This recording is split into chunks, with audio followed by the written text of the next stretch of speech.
The great hall of the Galactic Federation buzzed with the usual noise of 300 different species trying to talk at once. Ambassador Zexthara stood at the center podium, her crystal body catching the light from 7 different suns that streamed through the massive windows. She held a data pad in her forearms and waited for the room to quiet down. "We now move to the quarterly report on mythical species," she announced in her musical voice that sounded like wind chimes in a gentle breeze. A few chuckles came from the audience. This was always the fun part of the meeting, where they talked about fairy tales and space legends that various cultures had created over the centuries. Dr. Kane floated near the back of the hall, his ethereal form shimmering like heat waves. He had been studying these myths for 30 years and found them fascinating examples of how different species created heroes to inspire themselves during hard times. His specialty was something called humans, a supposed species that had become the subject of the most ridiculous stories in the galaxy. The Vorthic Military Academy continues to teach the 17 principles of human warfare, Zexthara read from her pad. Despite repeated reminders that humans are fictional, their tactics manual still references human strategies in 43 different scenarios. More laughter filled the hall. The Vorthak were known for being very serious about military matters, so the idea that they based their fighting methods on fairy tales was particularly amusing to everyone else. Dr. Kane had heard all these stories before. According to the legends, humans were bipedal mammals from a planet called Earth in something called the Sol System. They supposedly had only 2 arms, 2 legs, and 1 head, which was already pretty strange compared to most galactic species. But the really crazy part was what they could supposedly do. The myths claim that humans bonded with dangerous predators and kept them as companions in their homes. They drank poison for fun and called it alcohol. They ate plants that caused them pain and said it tasted good. They jumped out of perfectly good flying vehicles with only a piece of cloth to slow their fall. And they did this for entertainment. The Ethereal Collective's mythology department has cataloged over 12,000 separate human encounter stories. Zexthara continued. Dr. Kane's research shows that these tales have spread to every known species in the galaxy, with each culture adding their own creative elements. Dr. Kane had indeed spent decades collecting these stories. His favorite was about humans who could survive in the vacuum of space for short periods.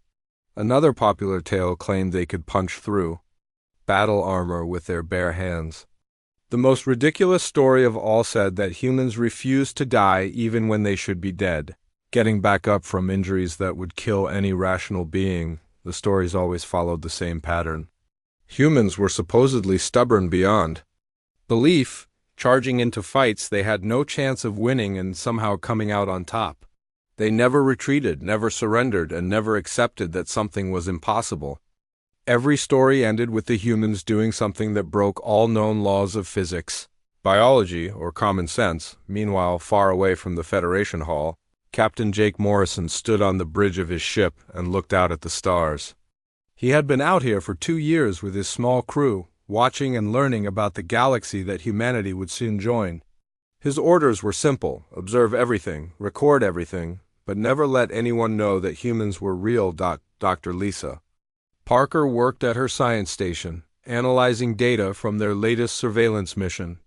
She had been monitoring alien communication networks and had picked up some interesting chatter about something called the Galactic Federation. According to her translations, it was a huge alliance of alien species that controlled most of the known galaxy. Tony Rodriguez sat at the engineering console, making sure their ship stayed invisible to alien sensors. The technology that kept them hidden was some of the most advanced stuff Earth had ever created. It had to be because one mistake could expose not just their mission but the existence of all humanity. Morrison read through his daily briefing on alien activities. The Federation seemed like a peaceful organization, mostly concerned with trade and scientific research. But there were also reports of something called the hegemony, a military empire that attacked other species and took them as slaves. The Federation and hegemony had been fighting for decades. "Captain," Parker called from her station, "I'm getting some strange readings from the outer colonies." 3 of our settlements have stopped responding to regular check-ins. Morrison frowned. The outer colonies were humanity's most distant settlements, placed far from Earth to serve as early warning posts. If something had happened to them, it could mean that humanity's secret was in danger. What kind of readings? Morrison asked.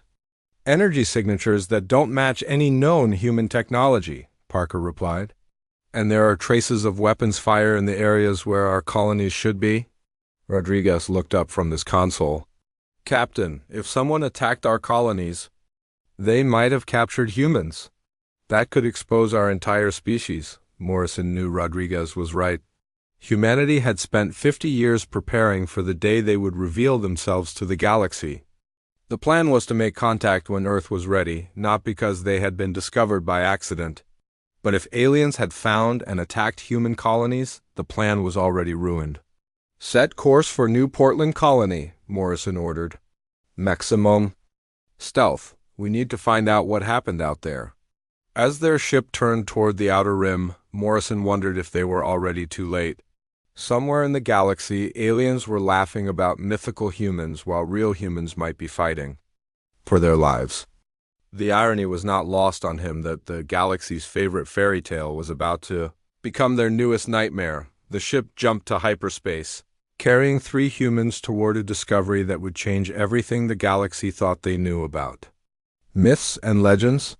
In a few days, the joke would be over, and the galaxy would learn that some stories were more real than anyone had ever imagined. Morrison's ship dropped out of hyperspace at the edge of the New Portland system, and what they found made everyone on the bridge go silent. Where a thriving human colony should have been, there was nothing but empty space and debris. The planet was still there, but all the settlements were gone. Even the orbital stations had been reduced to twisted metal floating in the void. Life signs? Morrison asked, though he already knew the answer from Parker's expression. None, she replied quietly. Whatever happened here, it happened fast. The energy reading suggests the attack lasted less than an hour. Rodriguez was scanning the wreckage with his instruments. Captain, I'm picking up fragments of alien technology mixed in with our debris. The metal composition doesn't match anything in our databases. Morrison stared at the destruction. New Portland had been home to 15,000 colonists, including families with children. Now they were all gone, and Morrison had no idea where they had been taken or if they were even still alive. There, Parker said suddenly, pointing at her screen. I'm detecting a ship signature moving through the asteroid belt. It's trying to stay hidden, but it's definitely not human. Morrison made a decision that would change everything. His orders were to observe and report, never to make contact with alien species. But 15,000 humans were missing, and the ship that might have taken them was right there. Plot an intercept course, he ordered. We're going to have a conversation with whoever did this. The alien ship was larger than Morrison had expected, with a dark hull covered in weapons. As they got closer, Rodriguez identified it as belonging to something called the hegemony based on the energy signatures. This was one of the military ships from the Empire that the Federation had been fighting. War Prime Gorth stood on the bridge of his ship and watched the strange vessel approach. His raiding fleet had been very successful in this sector, capturing several colonies full of unknown aliens. The new slaves would bring a good price, and their technology was more advanced than expected for such a primitive species. The approaching ship was small, but heavily armed. Gorth had never seen a design like it before. The hull was smooth and dark with no obvious weak points. His tactical officer reported that their sensors could barely get a reading on the vessel, as if it was designed to be invisible. "Hail them," Gorth ordered. He was curious about this new species and their interesting ships on Morrison's bridge. The communication came through as a series of harsh growls and clicks. Parker's translation software worked for a few seconds before producing recognizable words. Unknown vessel, you are in hegemony space. Identify yourself or be destroyed. Morrison looked at his crew. This was the moment when everything would change. Once he answered, humanity's secret would be exposed to the galaxy. But the alternative was letting whoever had attacked their colonies get away with it. This is Captain Morrison of the Earth. Colonial Marines, he said into the communication system. You are suspected of attacking human settlements. Prepare to be boarded. There was silence on both ships for several seconds. Gorth had never heard of Earth or humans before, and he was trying to decide if this was some kind of joke. The small ship was demanding to board his much larger warship, which seemed like suicide. Earth species are unknown, Gorth finally replied. Your vessel will be captured for study.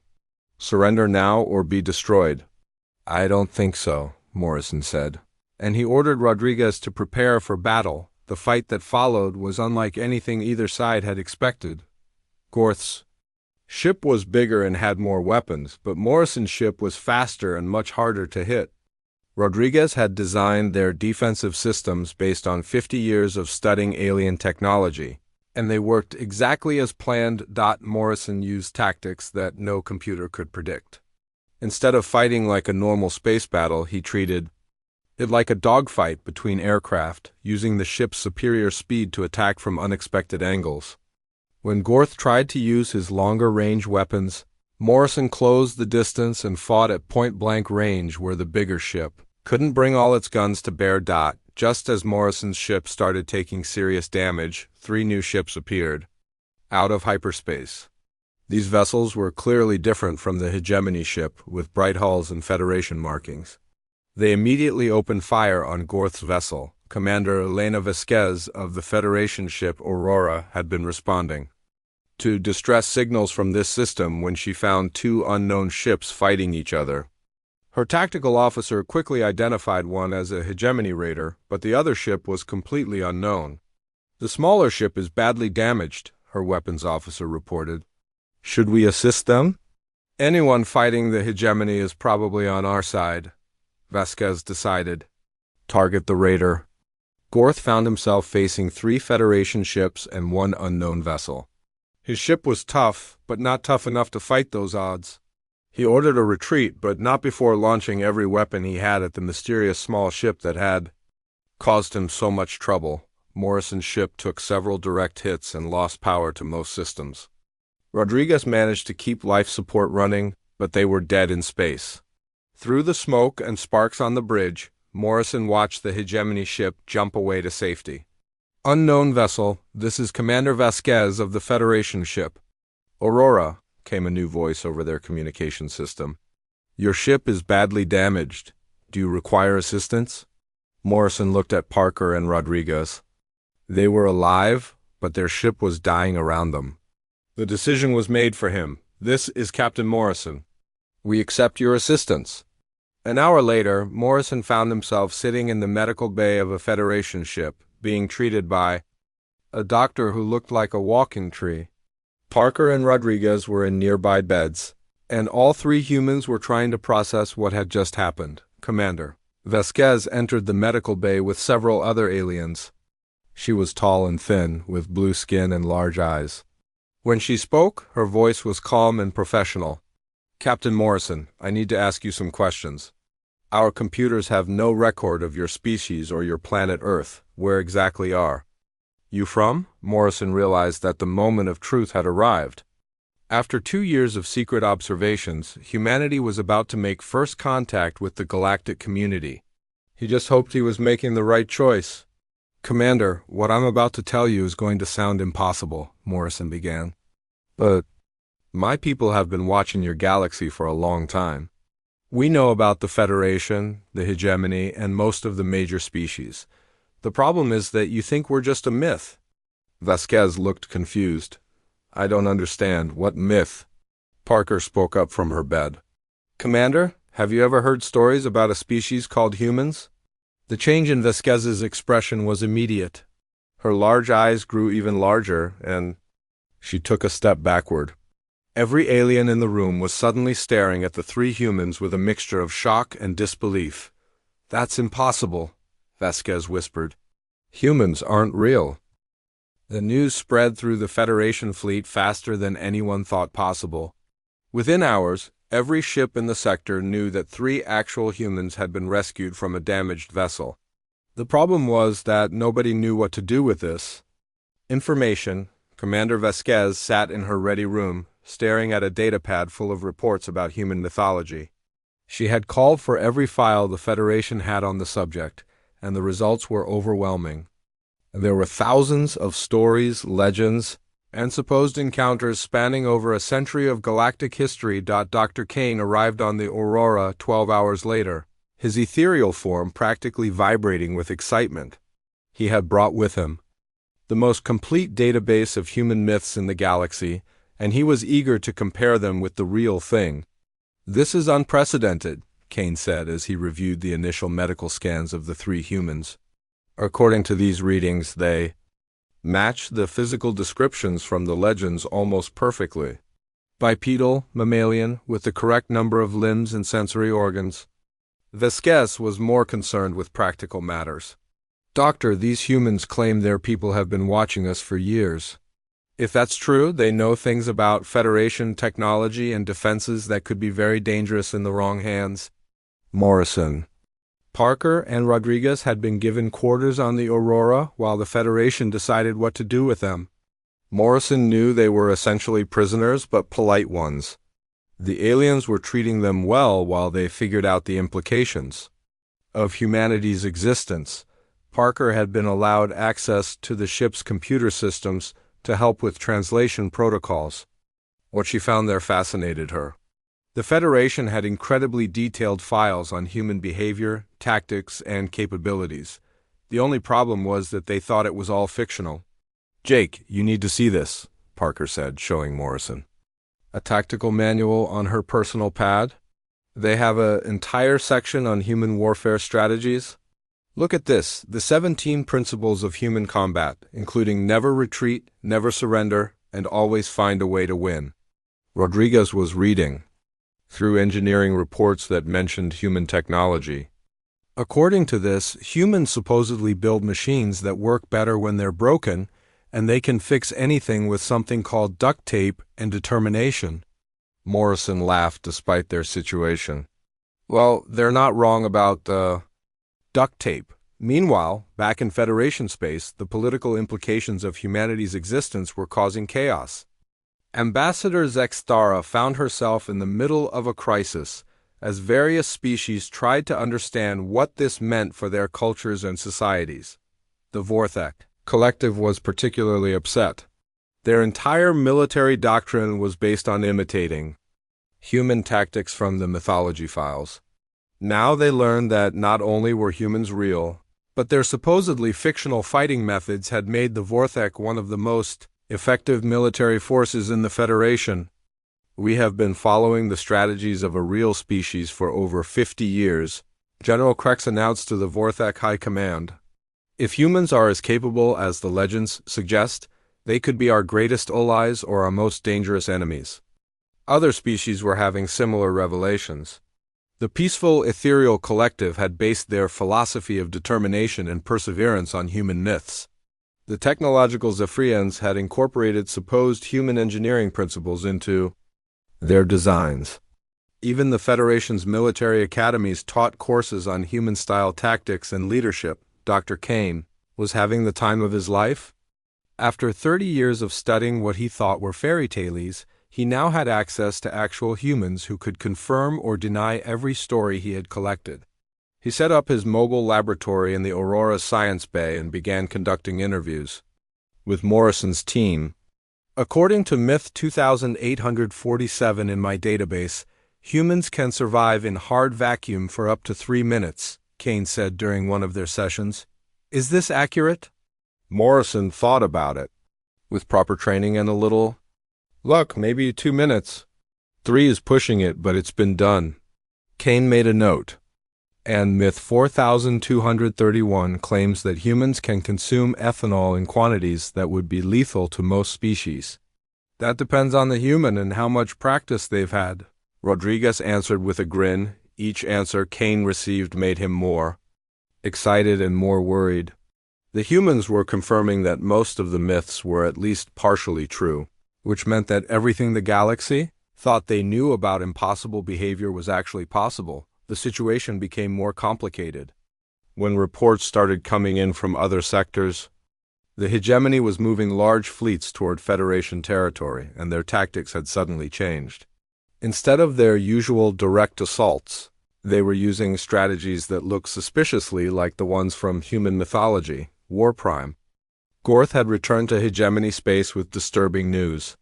Not only were humans real, but they were everything the legends claimed they were.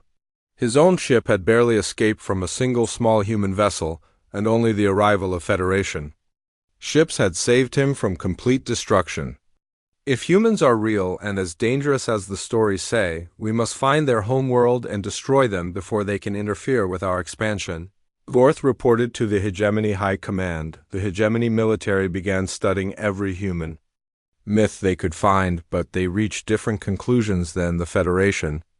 Where the Federation saw potential allies, the Hegemony saw a threat that needed to be eliminated quickly.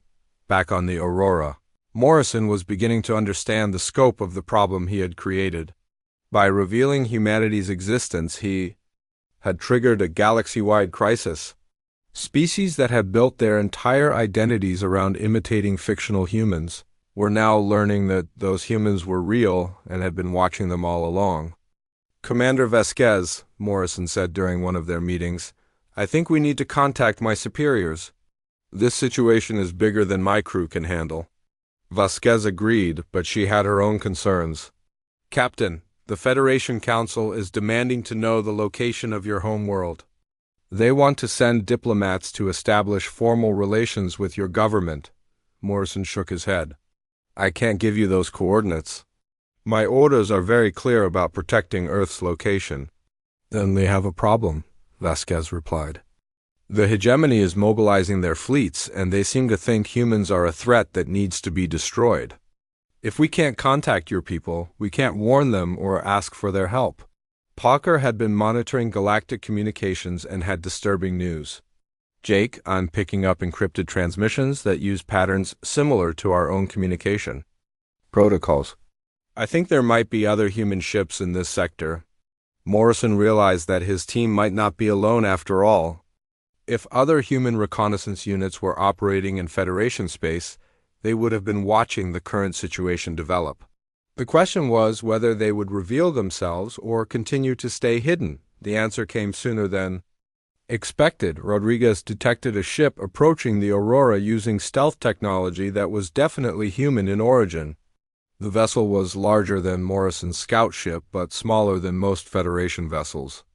"Aurora, this is Captain Steve Walker of the Earth Colonial Marines," came a familiar voice over the communication system. "I believe you have some of my people aboard your ship." Commander Vasquez looked at Morrison with surprise. "Captain, it seems your people have found you." Captain Steve Walker's ship docked with the Aurora, and Morrison felt relief for the first time in days. Walker was a veteran Marine who had been operating in this sector even longer than Morrison's team. If anyone knew how to handle the current situation, it would be him. Walker brought news from Earth that changed everything. "Jake, the exposure wasn't an accident," he explained as they met in Commander Vasquez's ready room. "Command has been planning this for months. Your mission was designed to test how the galaxy would react to learning about humanity." Morrison stared at his fellow captain. "You mean they wanted me to reveal our existence?" "Not exactly," Walker replied. "But they knew that sooner or later, one of our reconnaissance teams would be forced into a situation where staying hidden wasn't possible. When the hegemony started attacking our outer colonies, it became inevitable." Commander Vasquez had been listening to this conversation with growing alarm. "Captain Walker, are you saying that your government has been conducting secret surveillance operations throughout Federation space?" Walker nodded calmly. "For about 50 years, yes. We needed to understand galactic civilization before we made formal contact. The galaxy is a dangerous place, and we wanted to be prepared." Dr. Kane, who had been frantically taking notes, spoke up. "This explains so much about the mythology patterns." The stories weren't created randomly. They were based on actual observations of human behavior by species who didn't realize what they were seeing. The political implications were staggering. Every major power in the galaxy had unknowingly been studied by humanity for decades. Their military capabilities, technological developments, and diplomatic strategies were all known to a species they thought was fictional. Walker had more revelations. The hegemony attack on your colonies wasn't random either. They've been systematically hunting for human settlements based on energy signatures from our technology. War Prime Gorth has been studying human mythology and decided that we're too dangerous to be allowed to exist. How many colonies have they hit? Morrison asked. 7 so far, Walker replied grimly. About 40,000 people missing, probably taken as slaves. But the attacks have stopped since your encounter with Gorth. We think he's regrouping for something bigger. Commander Vasquez was struggling to process all this information. Captains, the Federation Council is demanding answers. They want to know where Earth is located, how many humans there are, and what your intentions are regarding galactic civilization. Walker smiled, but it wasn't a friendly expression. Commander, Earth's location is classified information that won't be shared until formal diplomatic relations are established. As for our intentions, that depends on how the galaxy treats the 40,000 humans who are currently being held as slaves by the hegemony. The threat was subtle but clear. Humanity was willing to talk, but only after their people were returned safely. Until then, the galaxy would have to deal with the uncertainty of not knowing where humanity was, or what they were capable of. Dr. Kane had been studying the tactical reports from Morrison's fight with the hegemony ship. Captain Morrison, the way you fought that battle was exactly like the strategies described in Myth Cluster. 7,000 through 7,500. You used your ship's speed to negate the enemy's advantage in firepower, and you fought at close range where their larger weapons couldn't be used effectively. Morrison looked puzzled. That's just basic small unit tactics. Any Marine would have done the same thing. But that's exactly the point, Kane explained excitedly. What you consider basic tactics are so advanced compared to normal galactic warfare that they seem like legends to us. Most species fight according to computer calculations and predetermined strategies. Humans improvise and adapt in real time. Walker had brought additional personnel with him, including Dr. Lisa Parker's replacement and several specialists in xenobiology and galactic politics. They set up a temporary command center on the Aurora and began coordinating with other human units throughout the sector. The situation deteriorated rapidly when the hegemony launched a massive assault on the Vorthek homeworld. War Prime Gorth had studied every human myth in the hegemony databases and decided to use their own legendary tactics against them. The attack was unlike anything the Vorthek had ever faced. Instead of the usual hegemony strategy of direct assault with overwhelming force, Gorth used hit-and-run tactics, feints, and misdirection. He made the Vorthek fleet chase shadows while his real force attacked their poorly defended colonies. Ambassador Zexthara sent a desperate message to the Aurora. Commander Vasquez, our military forces are trained to fight using human-style tactics, but we're being defeated by an enemy who is also using human strategies. We need actual humans to help us understand what we're doing wrong. Morrison found himself in an impossible position. His orders were to avoid involvement in galactic conflicts, but he couldn't stand by while innocent people were slaughtered. The Vorthak had been among the most peaceful species in the Federation, and they were suffering because they had tried to imitate human warriors without understanding the full picture. Commander, I request permission to assist the Vorthak defense. Morrison said. Vasquez looked surprised. Captain, you have 2 small ships against an entire hegemony fleet. What can you possibly do? Walker answered for Morrison. Commander, you're thinking like a galactic military officer? Humans don't worry about being outnumbered. We worry about being outmaneuvered. Against his better judgment, Morrison found himself in command of a small Federation task force heading toward the Vorthek system. Walker had volunteered to stay behind and coordinate with other human units, leaving Morrison to prove that humanity was everything the legends claimed. The Vorthak fleet was in full retreat when Morrison arrived. 36 Federation ships were being chased by nearly 100 hegemony vessels. The math was simple. The good guys were losing badly, and soon the Vorthak homeworld would be defenseless. Morrison studied the tactical situation and realized that both sides were fighting the wrong battle. The Vorthak were trying to use human tactics but were too rigid in their application. The hegemony was also using human strategies but didn't understand the psychology behind them. "All Federation ships, this is Captain Morrison," he broadcast. "On an open channel, I am taking command of this engagement. Follow my orders exactly, and do not question anything I tell you to do." The Vorthak fleet commander was desperate enough to agree. Morrison's plan was insane by galactic standards, but it was exactly the kind of crazy strategy that humans were famous for in the mythology files. Morrison ordered the damaged Federation ships to turn around and charge directly at the hegemony fleet. While the enemy was confused by this apparent suicide attack, he had the intact ships circle around and attack from behind. When the hegemony tried to respond to the flanking maneuver, Morrison ordered all Federation ships to break formation and engage in individual combat. Chaos erupted throughout the system as the organized battle dissolved into dozens of separate fights. This was exactly what Morrison wanted. The hegemony had superior numbers and firepower, but they couldn't coordinate their attacks. When every ship was fighting independently, Morrison's own ship darted through the battle like a predator, attacking damaged hegemony vessels and disappearing before they could respond.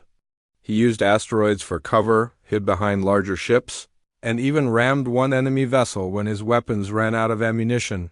The turning point came when Morrison managed to capture the hegemony flagship by boarding it with a team of Vorthak Marines. Warprime Gorth found himself face-to-face with an actual human for the second time, and the experience was even more terrifying than he remembered.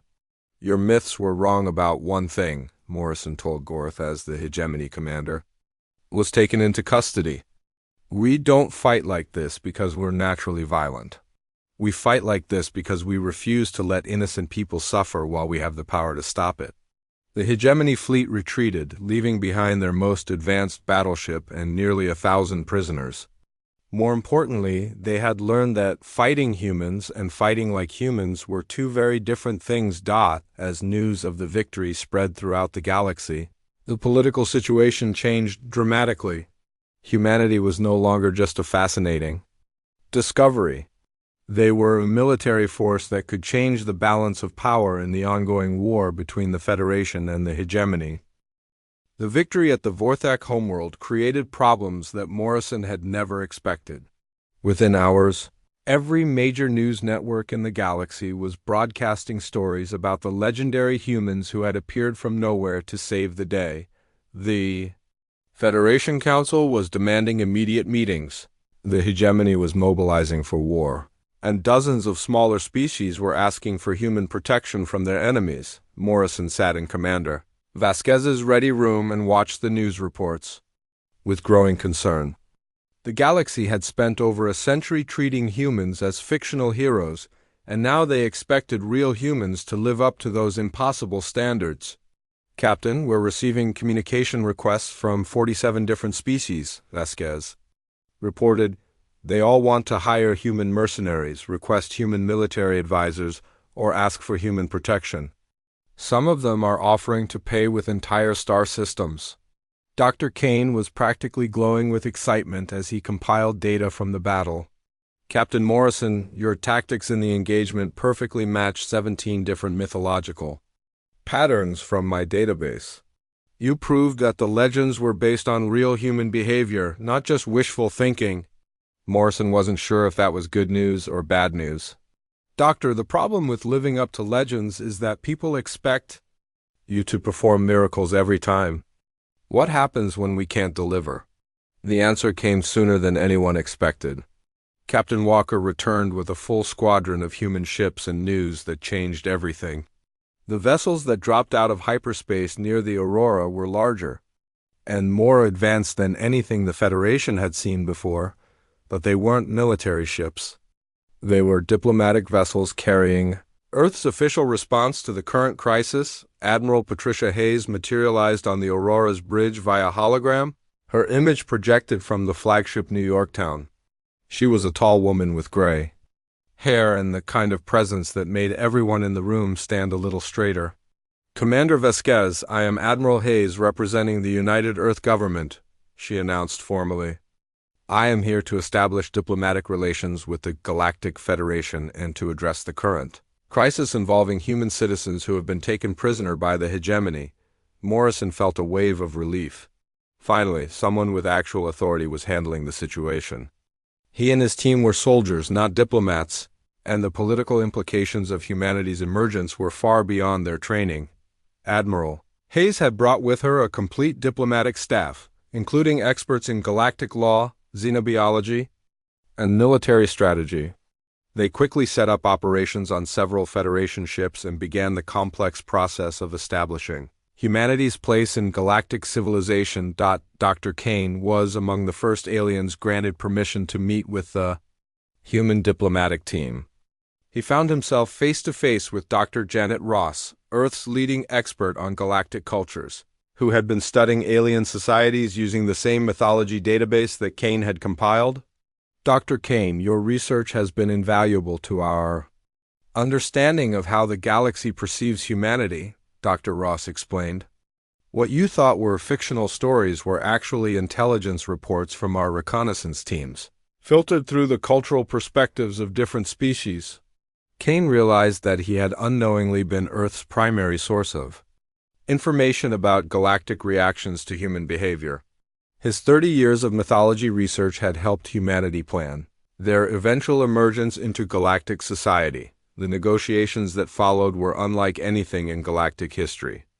Earth's demands were simple but non-negotiable: the return of all human prisoners held by the hegemony, recognition of humanity's sovereign right to exist, and formal membership in the Galactic Federation with full voting rights. Ambassador Zexthara found herself representing the Federation in the most important diplomatic talks in galactic history. The problem was that humanity held all the advantages. They knew everything about galactic civilization, while the galaxy knew almost nothing about them. Admiral Hayes, the Federation Council is concerned about Earth's military capabilities, Zexthara said during one of their meetings. Your ships are more advanced than our intelligence estimates suggested, and your tactical abilities exceed our theoretical models. Admiral Hayes smiled diplomatically. Ambassador, humanity has had 50 years to study galactic technology and warfare. We've learned from the best examples of every species in the Federation. Our advantages come from synthesis, not superior development. The truth was both reassuring and terrifying. Humanity wasn't more advanced than galactic civilization. They had simply taken the best ideas from hundreds of different species and combined them into something new. Human ships use Zephyrian engines, Vorthek armor, ethereal weapons, and Federation life support systems, all integrated in ways that no single species had ever attempted. Warprime Gorth, now a prisoner on the captured hegemony battleship, provided intelligence about the hegemony's plans for humanity. The Empire had decided that humans were too dangerous to coexist with galactic civilization and was preparing a massive assault on any system that might contain Earth. They are planning to destroy every star system within 50 light-years of where they first encountered humans, Gorth revealed during his interrogation. The Hegemony High Command believes that eliminating humanity is worth the cost of destroying dozens of inhabited worlds. This intelligence forced Admiral Hayes to make a difficult decision. Earth's location was still secret, but if the hegemony was willing to commit genocide to find humanity, innocent species would suffer. The only way to protect those worlds was to reveal Earth's true location and defend it openly. The revelation of Earth's coordinates shocked the galaxy. Humanity's home system was in a region that most species considered too dangerous to explore, surrounded by unstable stars and gravitational anomalies that made hyperspace travel extremely hazardous. The fact that humans had evolved in such a hostile environment explained many of their supposedly impossible capabilities. Earth is located in the middle of what we call the maelstrom, Admiral Hayes explained to the assembled Federation Council. The gravitational distortions and radiation levels would be lethal to most galactic species, but humans evolved to thrive in high-stress environments. Dr. Kane finally understood why human myths always emphasize survival against impossible. Odds. Humanity's entire evolutionary history was a story of refusing to give up when any rational species would have gone extinct. The final confrontation came when the hegemony assembled the largest fleet in their history and moved toward Earth. The force included over 1,000 warships and was commanded by Supreme War Leader Vexter, who had sworn to eliminate the human threat once and for all. The Federation offered to help defend Earth, but Admiral Hayes politely declined. "This is humanity's fight," she explained. "The galaxy needs to see what we're truly capable of when our home is threatened." The Battle of Earth lasted 3 days and became the stuff of legends that would be told for centuries. The hegemony fleet found Earth's solar system heavily fortified with weapons and defenses that no one had known existed. But the real surprise was the human fleet that met them in battle. Earth's navy was larger than anyone had estimated, with ships that incorporated the best technology from every species in the galaxy. The humans fought with the same tactical brilliance that Morrison had demonstrated, but on a scale that involved thousands of vessels. Morrison and his team participated in the battle, finally getting the chance to fight alongside their own people. Morrison commanded a squadron of Federation allies who had volunteered to help defend Earth, proving that humanity's emergence had created new friendships, as well as new enemies. The turning point came when the human fleet used a tactic that no computer could have predicted. Instead of trying to destroy the hegemony fleet, they captured it. Using boarding parties, electronic warfare, and psychological operations, humanity turned the enemy's own ships against them. Supreme War Leader Vexter found himself a prisoner on his own flagship, surrounded by human marines who had somehow taken control of his entire fleet without destroying it.